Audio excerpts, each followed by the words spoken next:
നമസ്കാരം. നമ്മുടെ നാട്ടിൽ ഓണം വരവായി. അപ്പോൾ ഓണത്തിന് ഒഴിച്ചുകൂടാൻ പറ്റാത്ത ഒന്നാണ് ഓണപ്പൂക്കളം. അതിൽ ഒട്ടും മാറ്റി നിർത്താൻ പറ്റാത്ത ഒന്നാണ് ജമന്തിപ്പൂ. ജമന്തിപ്പൂ ജമന്തി ചെടികൾ നമ്മൾക്ക് കൃഷി ചെയ്ത് കഴിഞ്ഞാൽ ഏകദേശം 45 അല്ലെങ്കിൽ 60 ദിവസത്തിനുള്ളിൽ അതിൽ പൂവുണ്ടാവും. അപ്പോൾ ഞങ്ങളും ഓണപ്പൂക്കളവുമായി ബന്ധപ്പെട്ട് അല്ലെങ്കിൽ ഓണവുമായി ബന്ധപ്പെട്ട് ജമന്തി തൈകൾ നടാൻ തീരുമാനിച്ചേക്കണേയാണ്. അപ്പോൾ ഞങ്ങൾ കുറച്ച് ജമന്തി തൈകൾ കാണുന്നുണ്ട്. അതിൽ നിന്ന് ഉണ്ടാകുന്ന കുറച്ച് പൂക്കൾ കൊണ്ട് ഈ പ്രാവശ്യം ഓണപ്പൂക്കളം ഉണ്ടാക്കണമെന്നാണ് എസ്തറിൻ്റെ ആഗ്രഹം.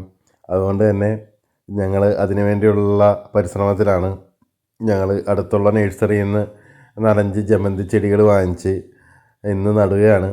നട്ട് അതിൽ നിന്നുണ്ടാവുന്ന പൂക്കൾ കൊണ്ട് ഈ പ്രാവശ്യം ഓണപ്പൂക്കളം തീർക്കണമെന്ന് തന്നെയാണ് ഞങ്ങളുടെ ആഗ്രഹം. എല്ലാവരും ഇതുപോലെ ചെറിയ ചെറിയ ജമന്തി തൈകൾ നടുകയാണെങ്കിൽ നിങ്ങൾക്കും ഓണത്തിൻ്റെ സമയത്ത് പുറത്തുനിന്ന് പൂ വാങ്ങിക്കേണ്ട ആവശ്യമില്ല. വീട്ടിൽ തന്നെ ഉണ്ടാകുന്ന ചെടികൾ കൊണ്ട് അല്ലെങ്കിൽ പൂക്കൾ കൊണ്ട് ഓണപ്പൂക്കളം ഉണ്ടാക്കാൻ പറ്റും. Thank you.